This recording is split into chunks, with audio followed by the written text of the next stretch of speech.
Hello and welcome. You are listening to the Gay with God podcast, a safe place for us to share our stories and support one another. How long did we know? What challenges did we face? Did we lose our faith? When did we find our way back home? Or are we still searching? The stories you hear on this podcast will melt your heart and strengthen your belief that in God, all things are possible, and you can be authentically gay with the God of your understanding. I am your host, Midge Noble, and I am very honored that you are here. Hello, everybody, and welcome back to another episode of Gay with God, and I appreciate you being here today. I am Midge Noble, your host on this podcast, and also the author of Gay with God, Reclaiming My Faith, Honoring My Story. Today is another day that we've been given an Advent word for this season. And this day, it is counsel. Counsel, C-O-U-N-S-E-L. And the write-up that was written by Darian McCoy goes like this. The word counsel brings back campfires, late-night conversations, and years of listening as a camp counselor, and also as the one who needed it. Counsel is more than advice. At its best, it is patient presence, a steady guide, and a willing companion. Isaiah names the Messiah Wonderful Counselor, which tells me something about God's heart. God does not rush us or hand out quick fixes. God stays with us and heals. I have learned from mentors, friends, children, and entire communities whose lives are rooted in hope. In this season of waiting, Christ counsels us through love and wisdom. How might we make space to listen more closely during Advent? This resonates so deeply with me because back in the day, I was a camp counselor. When I enrolled in Berkshire Christian College during the summer, I was hired to be a camp counselor in some of our church-related camps up and down the East Coast. And it was very interesting because as a camp counselor, you're not only supposed to keep kids on task and do things with them and sleep in the cabins with them, but by default, late at night, you were the one that they would come to question things, to confess things, really, things that were on their heart and their mind. Not that we were priests or trained to do any of that, but if you've ever been to camp as a child, you know that once all of the activities of the day is over and everybody gets tucked into bed, the heart begins to release itself and the brain quiets down. So the feelings, the emotions, the things you're struggling with all seem to need to be talked about at the campfire or in the late night or wee hours of the morning. That's when people have all of their defenses kind of shut down, and the raw emotion, the things that are on your heart that lay heavy, that need to be talked about and disclosed and have someone hear it. That happens at camp. It's interesting that Isaiah talks about the wonderful counselor and the job that the wonderful counselor does for us. As a counselor myself in private practice and at mental health, listening was integral to being able to help someone work through where they were and what was happening and how to move forward. Being patient and being able to just listen was a gift in itself for some people because they didn't ever talk about things to others. And then when they finally had an audience with a person who could provide the patience and the time and the non-reactiveness of what they're talking about, that we could listen and hold space for their grief, hold space for their fear, hold space with their conflict, and not know where it's going to lead us both, but that sitting and having that space of just open listening and caring for the person who's talking. It's not only children that need to talk in the wee hours of the night or the early morning. All of us, if we give ourselves the opportunity to slow down, we all need that. We all need that wise counsel, the wonderful counselor that's going to be there for us and love us and hear us. In my morning devotion this morning, I took a moment to just listen and also to ask God to please just listen to what my heart was trying to say, even though I'm sometimes confused about what messages I'm giving myself, if that makes sense to you guys. And I think sometimes we all run from the things that are the most threatening to us. And that's different for all of us. The most threatening thing for me is to feel not useful. I've always said that I'm above ground and still breathing until God doesn't need me anymore. And I don't always say that last part to people, but in my mind, that's what I'm thinking, that I'm here and I will continue to be here when I'm useful to God, when I am able to provide for others what I can offer. I was speaking to a friend of mine at church this past Sunday, and she had been out of church for a while. I had been out of church for a while due to illness, and we connected at the annual meeting this past Sunday. And I said, I've missed you, and I've noticed that you haven't always been at church when I would, zoom in or something. And I said, I've just so glad that we got to connect today. So she was telling me everything that had been going on in her life and everything that has overwhelmed her in the times that I've not been at church. And she apparently also hadn't been at church. And I was honored to listen. Not that I didn't share information when she asked about me, but I was just so connected to listening to what she had been experiencing and how she was processing it and how she was able to show up today and to be present on that day at the annual meeting. And she asked if I was staying for church because there was a lag time between when the meeting was over and when church would start. And I had heard her say to somebody, I don't know if I'm staying for 30 more minutes and wait for church to start.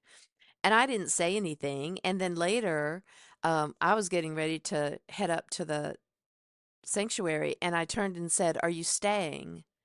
And she looked at me and she said, "Are you?" And I said, "Yes." And then she said, "I'll stay and sit with you." And I'm like, "Okay." So we were able to sit together, which made me super, super happy. And we've even made a tentative plan that we're going to get some of the folks that we hung out with when we were both at church before and try to get a lunch date started. And that goes back to connections, which we talked about the other day, how important it is to be face to face and in a tangible situation where you can reach out and just touch someone's arm to comfort them, or you can look into their eyes without looking through a computer. It's so more intimate when you can be face to face. That face to face intimate contact, someone being to reach out and touch your arm, or someone being able to see you face to face, and you can see the intimate connection that you have with that person when they're in person.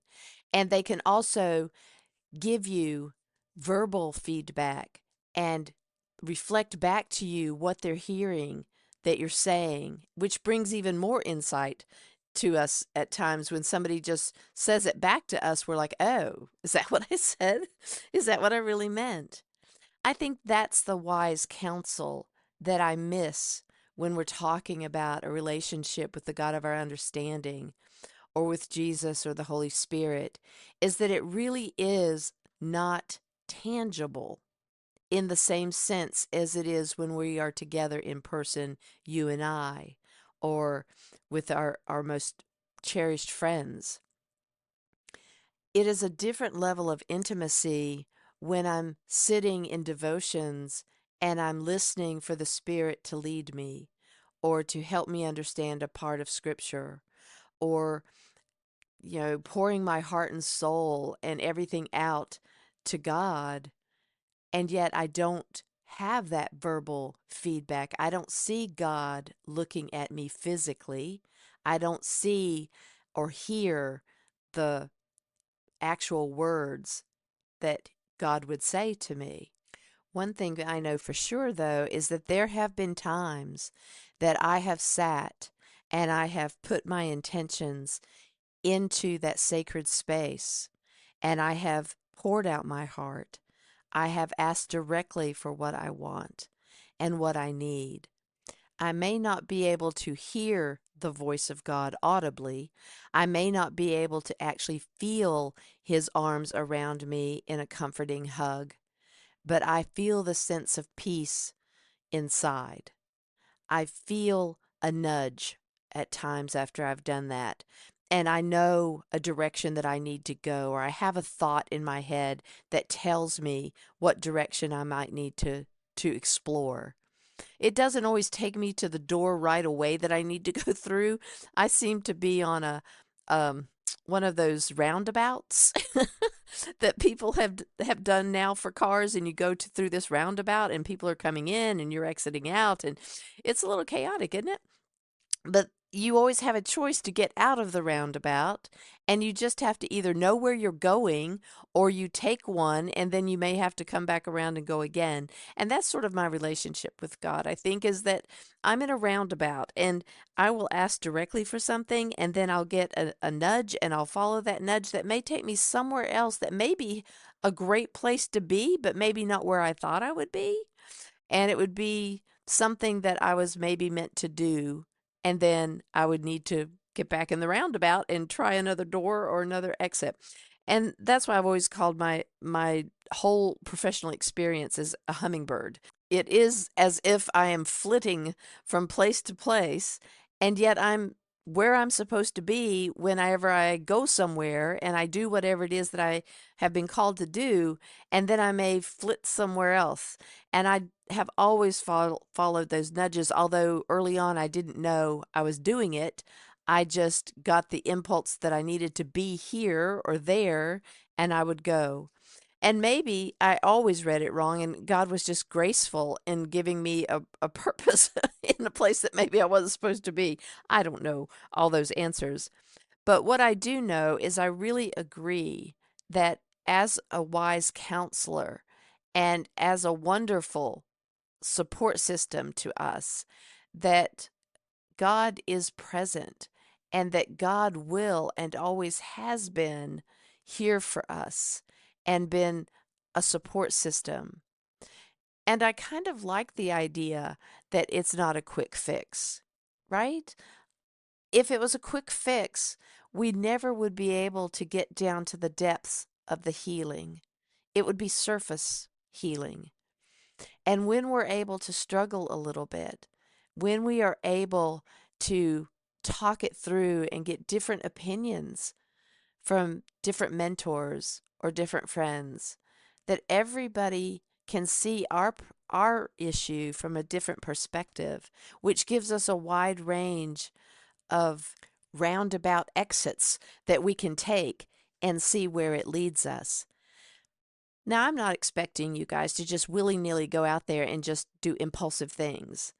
What I'm suggesting is that when we choose to go to our wonderful counselor, that we don't expect a quick fix and that we don't expect an answer to all of a sudden be blazoned on the wall of our house somewhere for us to read it and then we know exactly where to go. I want us to learn to, in this time of Advent, to listen patiently and be willing to move when we have intentionally felt the nudge to do so. We are intuitive. We do know ourselves. And when we sit in silence and we ask our wonderful counselor for help, we can be assured that help is already there. And if we'll lean in and be patient and look for the signs of where we need to go next, we will be exactly where we need to be. Thank you, everybody. I appreciate you. I hope that in this Advent season, you're finding times to reflect and you're finding time to connect with others. If you would like more information on how to connect with me, you can go to our show page at this episode at empoweredmidge.podbean.com. When you go to the show page, scroll down to the bottom and you'll see different links to connect with me. One of those links is a complimentary confidential session that we can have to just get to know each other.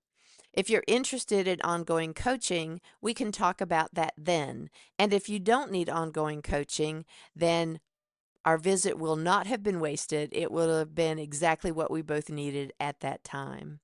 If you're looking for the memoir, Gay with God, Reclaiming My Faith, Honoring My Story, a link is provided there for you to be able to purchase the book, and it would be a signed copy if you purchase directly from my website, gaywithgod.com, and that link is provided for you.